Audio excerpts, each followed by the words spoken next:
said Lord Henry. "You must certainly send it next year to the Grosvenor. The Academy is too large and too vulgar. Whenever I have gone there, there have been either so many people that I have not been able to see the pictures, which was dreadful, or so many pictures that I have not been able to see the people, which was worse." The painter considered for a few moments. "He likes me," he answered after a pause. "I know he likes me. Of course I flatter him dreadfully. I find a strange pleasure in saying things to him that I know I shall be sorry for having said. It is like a bric-a-brac shop, all monsters and dust, with everything priced above its proper value. I think you will tire first all the same." "What nonsense you talk," said Lord Henry, smiling, and taking Hallward by the arm. He almost led him into the house. Chapter 2.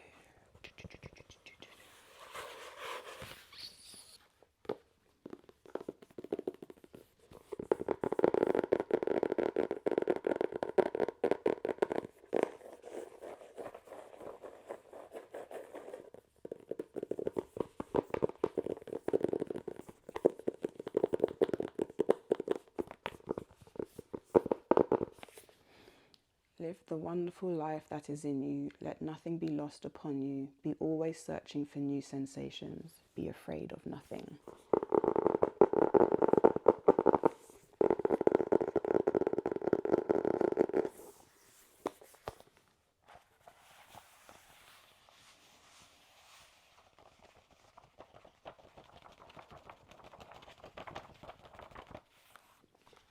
So we have something a bit different today.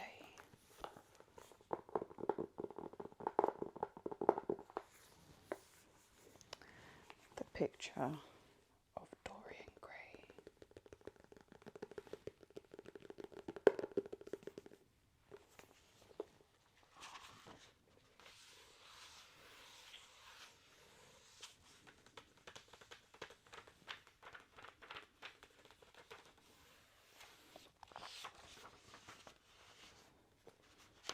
Yes, I am a dreamer, for a dreamer is one who can only find his way by moonlight, and his punishment is that he sees the dawn before the rest of the world.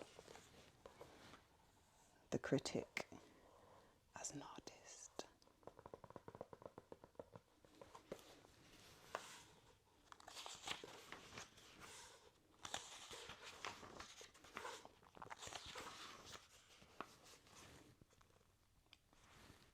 Chapter 1. The studio was filled with the rich odour of roses, and when the light summer wind stirred amidst the trees of the garden, there came through the open door the heavy scent of the lilac, or the more delicate perfume of the pink flowering thorn. From the corner of the divan of Persian saddlebags on which he was lying, smoking, as was his custom, innumerable cigarettes, Lord Henry Wotton could just catch the gleam of the honey-sweet and honey-coloured blossoms of the laburnum, whose tremulous branches seemed hardly able to bear the burden of a beauty so flame-like as theirs, and now and then the fantastic shadows of birds in flight flitted across the long tussore-silk curtains that were stretched in front of the huge window, producing a kind of momentary Japanese effect, and making him think of those pallid, jade-faced painters of Tokyo who, through the medium that is necessarily immobile, seek to convey the sense of swiftness and motion. The sullen murmur of the bees shouldering their way through the long unmown grass, or circling with monotonous insistence round the dusty gilt horns of the straggling woodbine, seemed to make the stillness more oppressive. The dim roar of London was like the burden note of a distant organ. In the centre of the room, clamped to an upright easel, stood the full-length portrait of a young man of extraordinary personal beauty, and in front of it, some little distant away, was sitting the artist himself, Basil Hallward, whose sudden disappearance some years ago caused, at the time, such public excitement and gave rise to so many strange conjectures. As the painter looked at the gracious and comely form he had so skilfully mirrored in his art, A smile of pleasure passed across his face and seemed to linger there. But he suddenly started up and, closing his eyes, placed his finger upon the lids, as soon as he sought to imprison within his brain some curious dream from which he feared he might awake. "It is your best work, Basil, the best thing you could have ever done," said Lord Henry. "You must certainly send it next year to the Grosvenor. The Academy is too large and too vulgar. Whenever I have gone there, there have been either so many people that I have not been able to see the pictures, which was dreadful, or so many pictures that I have not been able to see the people, which was worse. The Grosvenor is really the only place. I don't think I shall send it anywhere," he answered, tossing his head back in that odd way that used to make his friends laugh at him at Oxford. "No, I won't send it anywhere." Lord Henry elevated his eyebrows and looked at him in amazement through the thin blue wreaths of smoke that curled up in such fanciful whirls from his heavy opium-tainted cigarette. "Not send it anywhere? My dear fellow, why? Have you any reason? What odd chaps you painters are. You do anything in the world to gain a reputation. As soon as you have one, you seem to want to throw it away. It's silly of you. For there is only one thing in the world worse than being talked about, and that is not being talked about. A portrait like this would set you far above all young men in England, and make the old men quite jealous, if old men are ever capable of any emotion." "I know you will laugh at me," he replied, "but I really can't exhibit it. I have put too much of myself into it." Lord Henry stretched himself out on the divan and laughed. "Yes, I knew you would, but it is quite true all the same. Too much of yourself in it. Upon my word, Basil, I didn't know you were so vain. And I really can't see any resemblance between you, with your rugged, strong face and your coal-black hair, and this young Adonis who looks as if he were made out of ivory and rose leaves. Why, my dear Basil, he is a narcissist. And you, well, of course, you have an intellectual expression and all that, but beauty, real beauty, ends where an intellectual expression begins. Intellect is in itself a mode of exaggeration, and destroys the harmony of any face. The moment one sits down to think, one becomes all nose or all forehead or something horrid. Look at the successful men in any of the learned professions. How perfectly hideous they are, except, of course, in the church. But then in the church they don't think. A bishop keeps on saying at the age of 80 what he was told to say when he was a boy of 18. And as a natural consequence, he always looks absolutely delightful. Your mysterious young friend, whose name you have never told me, but whose picture really fascinates me, never thinks. I feel quite sure of that. He is some brainless, beautiful creature who should be always here in winter when we have no flowers to look at, and always here in summer when we want something to chill our intelligence. Don't flatter yourself, Basil. You are not in the least like him." "You don't understand me, Harry," answered the artist. "Of course I am not like him. I know that perfectly well. Indeed, I should be sorry to look like him. You shrug your shoulders. I'm telling you the truth. There is a fatality about all physical and intellectual distinction. The sort of fatality that seems to dog through history the faltering steps of kings. It is better not to be different from one's fellows. The ugly and the stupid have the best of it in the world. They can sit at their ease and gape at the play. If they know nothing of victory, they are at least spared the knowledge of defeat. They live as we should live, undisturbed, indifferent, and without disquiet. They neither bring ruin upon others, nor either receive it from alien hands.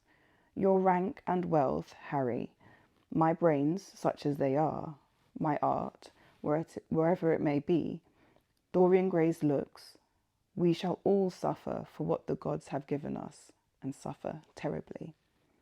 "Dorian Gray? Is that his name?" asked Lord Henry, walking across the studio towards Basil Hallward. "Yes, that's his name. I didn't intend to tell it to you. But why not?" "Oh, I can't explain. When I like people immensely, I never tell their names to anyone. It's like surrendering a part of them. I've grown to love secrecy. It seems to be the one thing that can make modern life mysterious or marvelous to us. The commonest thing is delightful, if one only hides it. When I leave town now, I never tell my people where I'm going. If I did, I would lose all my pleasure. It is a silly habit, I dare say, but somehow it seems to bring a great deal of romance into one's life. I suppose you think me awfully foolish about it. Not at all, answered Lord Henry. Not at all, my dear Basil. You seem to forget that I am married, and the one charm of marriage is that it makes a life of deception absolutely necessary for both parties. I never know where my wife is, and my wife never knows what I am doing. When we do meet occasionally. When we dine out together or go down the Duke's, we tell each other the most absurd stories with the most serious faces. My wife is very good at it, much better, in fact, than I am. She never gets confused over her dates, as I always do, but when she does find me out, she makes no row at all. I sometimes wish she would, but she merely laughs at me. I hate the way you talk about your married life, Harry, said Basil Hallward, strolling towards the door that led into the garden. I believe that you are a really good husband, but that you are thoroughly ashamed of your own virtues. You are an extraordinary fellow. You never say a moral thing, and you never do a wrong thing. Your cynicism is simply a pose. Being natural is simply a pose, and the most irritating pose I know, cried Lord Henry, laughing. And the two young men went out into the garden together and ensconced themselves on a long bamboo seat that stood in the shade of a tall laurel bush. The sunlight slipped over the polished leaves. In the grass, white daisies were tremulous. After a pause, Lord Henry pulled out his watch. I'm afraid I must be going, Basil, he murmured. And before I go, I insist on your answering a question I put to you some time ago. What is that? Said the painter, keeping his eyes fixed on the ground. You know quite well. I do not, Harry. Well, I will tell you what it is. I want you to explain to me why you won't exhibit Dorian Gray's picture. I want the real reason. I told you the real reason. No, you did not. You said it was because there was too much of yourself in it. Now, that is childish. Harry, said Basil Hallward, looking him straight in the face, every portrait that is painted with feeling is a portrait of the artist, not of the sitter. The sitter is merely the accident, the occasion. It is not he who is revealed by the painter. It is rather the painter on the coloured canvas reveals himself. The reason I will not exhibit this picture is that I am afraid that I have shown in it the secret of my own soul. Lord Henry laughed. And what is that? He asked. I will tell you, said Hallward, but an expression of perplexity came over his face. I am all expectation, Basil, continued his companion, glancing at him. Oh, there really is very little to tell you, Harry, answered the painter, and I am afraid you will hardly understand it. Perhaps you would hardly believe it. Lord Henry smiled, and leaning down, plucked a pink-petalled daisy from the grass and examined it. I am quite sure I shall understand it, he replied, gazing intently at the little golden, white-feathered disc. And as for believing things, I can believe anything, provided that it is quite incredible. The wind shook some blossoms from the trees, and the heavy lilac blooms, with their clustering stars, moved to and fro in the languid air. A grasshopper began to chirrup by the wall, and like a blue thread, a long thin dragonfly floated past as its brown gaze wings. Lord Henry felt as if he could hear Basil Hallward's heart beating, and wondered what was coming. The story is simply this, said the painter after some time. 2 months ago, I went to a crush at Lady Brandon's. You know we poor artists have to show ourselves in society from time to time, just to remind the public that we are not savages. With an evening coat and a white tie, as you told me once, anybody, even a stockbroker, can gain a reputation for being civilized. Well, after I had been in the room about 10 minutes, talking to a huge overdressed dowager and tedious academicians, I suddenly became conscious that someone was looking at me. I turned halfway round and saw Dorian Gray for the first time. When our eyes met, I felt that I was growing pale. A curious sensation of terror came over me. I knew that I had to come face to face with someone whose mere personality was so fascinating. If I allowed it to do so, it would absorb my whole nature, my whole soul, my very art itself. I didn't want any external influence in my life. You know yourself, Harry, how independent I am by nature. I have always been my own master, had at least always been so, till I met Dorian Gray. Then, but I don't know how to explain it to you.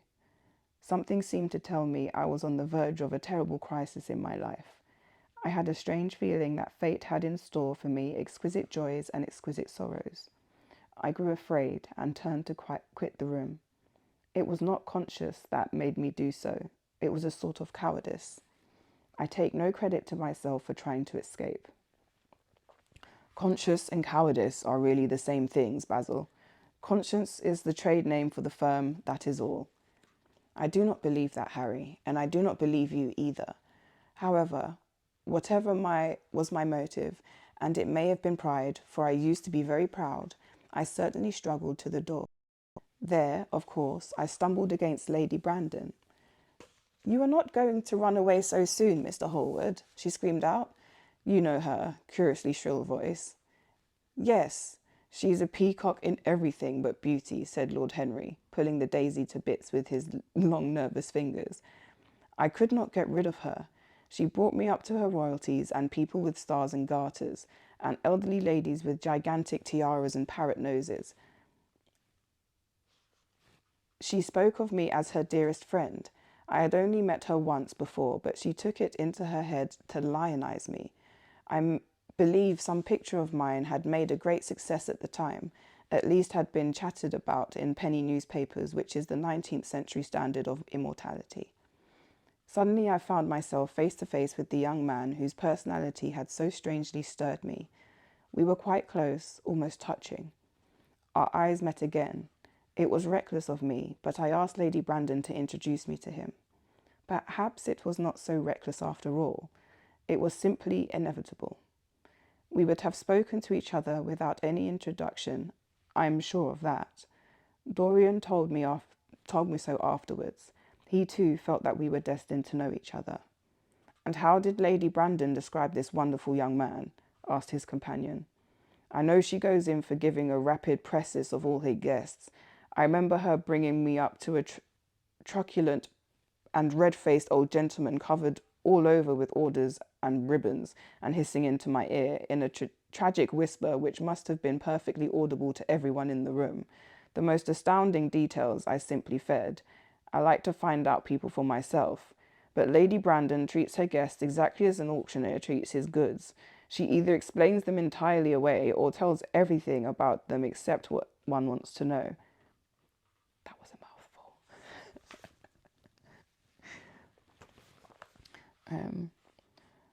"Poor Lady Brandon, you are hard on her, Harry," said Hallward listlessly.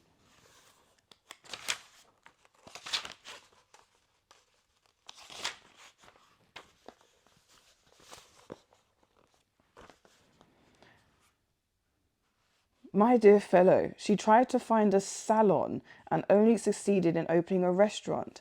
How could I admire her? But tell me, what did she say about Mr. Dorian Gray?" "Oh, something like, charming boy, poor dear mother, and something like charming boy, poor dear mother, and I absolutely inseparable. Quite forget what he does. Afraid he doesn't do it." Okay, redo that. "My dear fellow, she tried to found a salon and only succeeded in opening a restaurant. How do I admire her? But tell me, what did she say about Mr. Dorian Gray?" "Oh, something like, charming boy, poor dear mother and I absolutely inseparable. Quite forget what he does. Afraid he doesn't do anything? Oh, yes, plays the piano. Or is it the violin? Dear Mr. Gray, neither of us could help laughing and we became friends at once. Laughter is not all bad beginning for a friendship, and it is far the best ending for one," said the young lord, plucking another daisy. Hallward shook his head.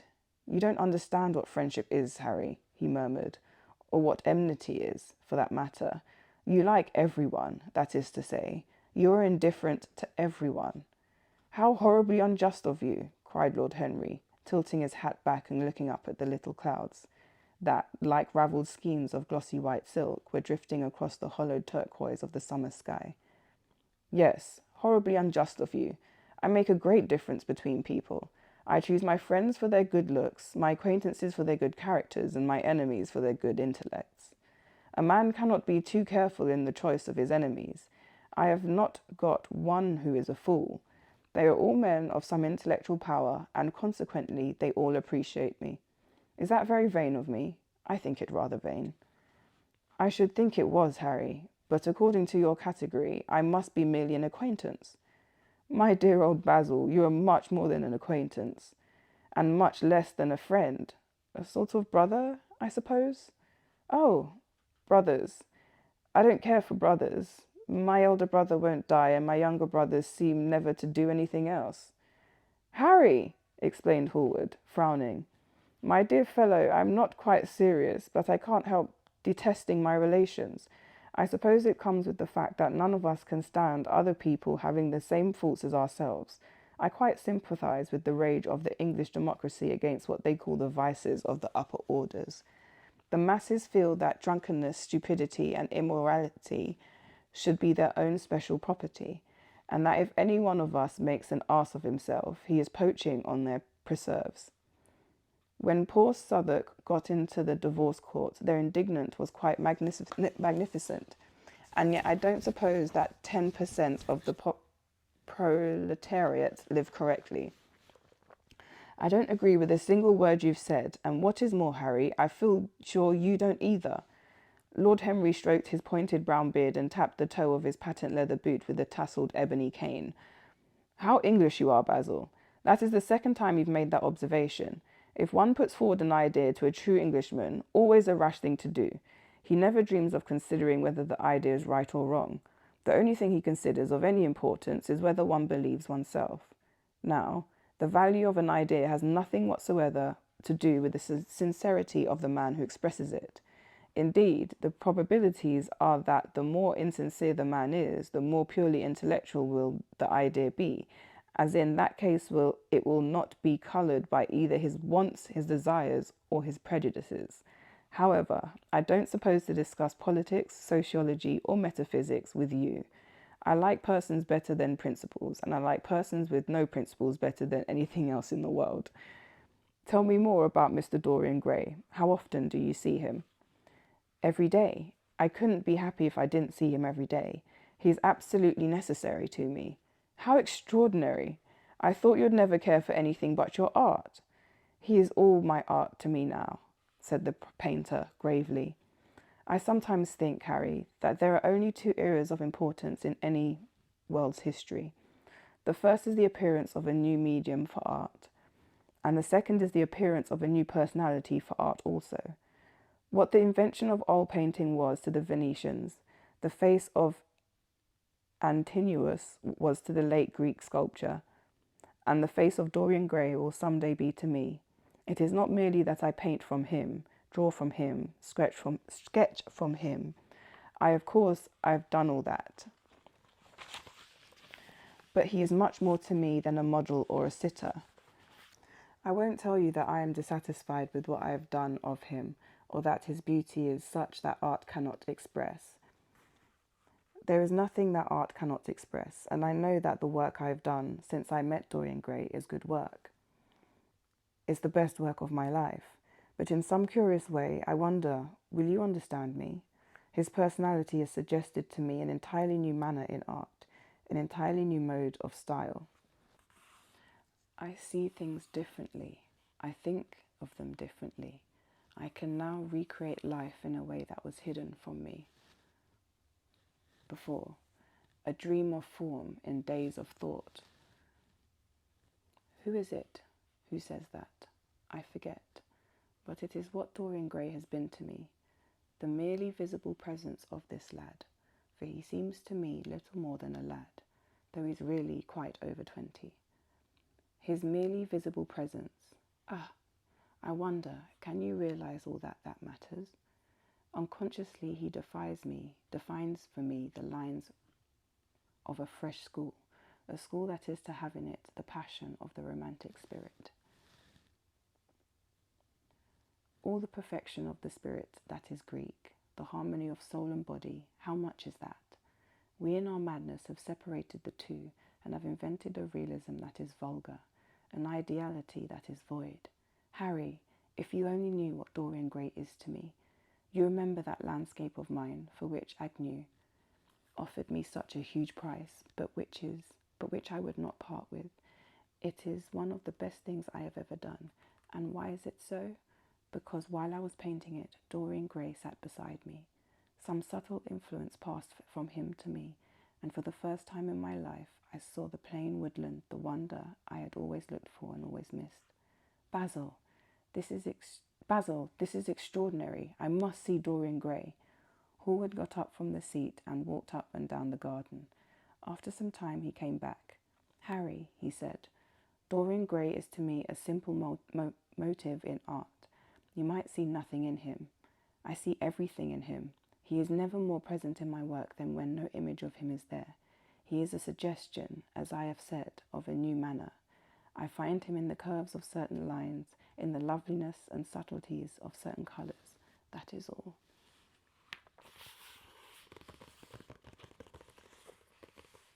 Then why won't you exhibit the portrait? Asked Lord Henry. Because without intending it, I have put into it some expression of all this curious, artistic idolatry, of which, of course, I have never cared to speak to him. He knows nothing about it. He shall never know anything about it.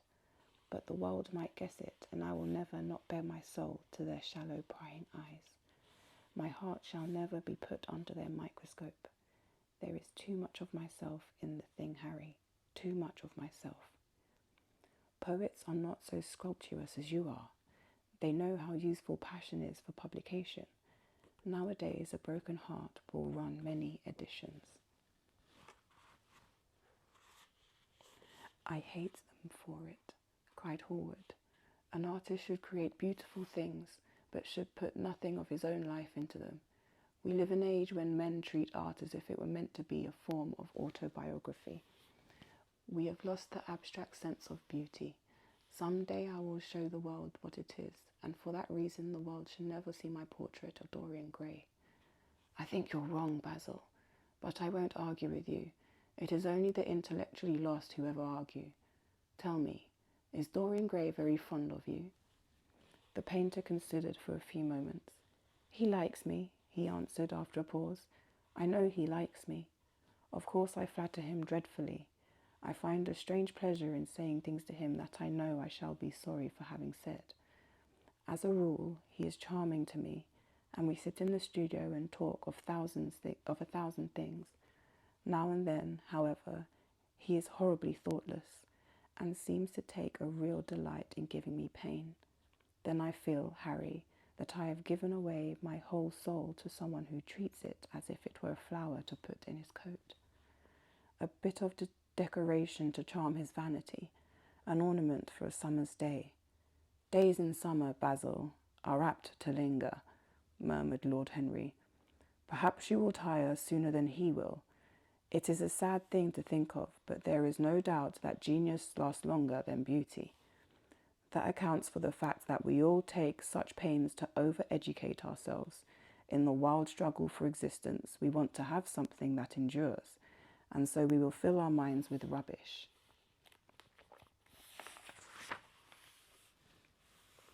And facts in the silly hope of keeping our place. The thoroughly well-informed man, that is, the modern ideal, and the mind of the thoroughly well-informed man is a dreadful thing.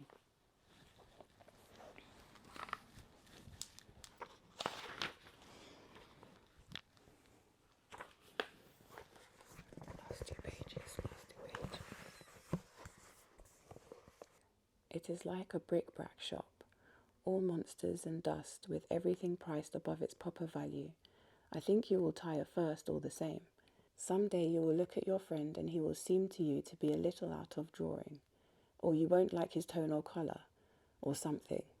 You'll bitterly reproach him in your own heart and seriously think that he has behaved very badly to you. The next time he calls, you will be perfectly cold and indifferent.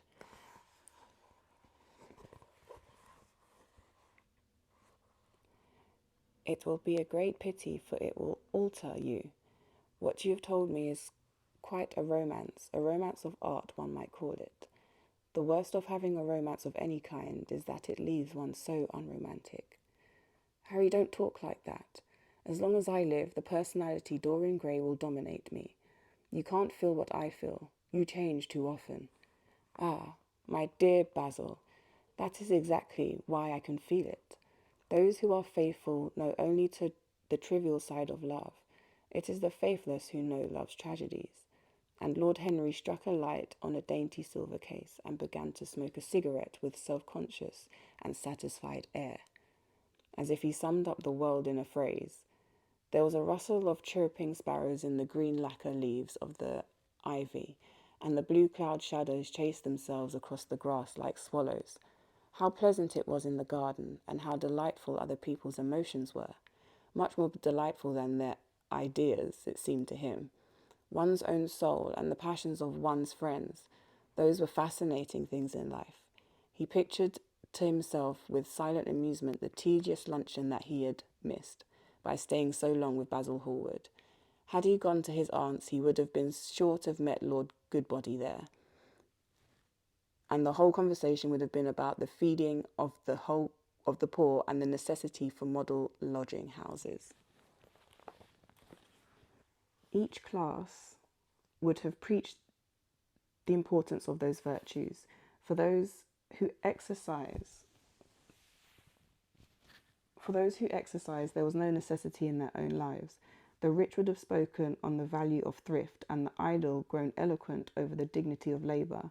It was charming to have escaped all that. He thought of his aunt. An idea seemed to strike him. He turned to Hallward and said, "My dear fellow, I've just remembered."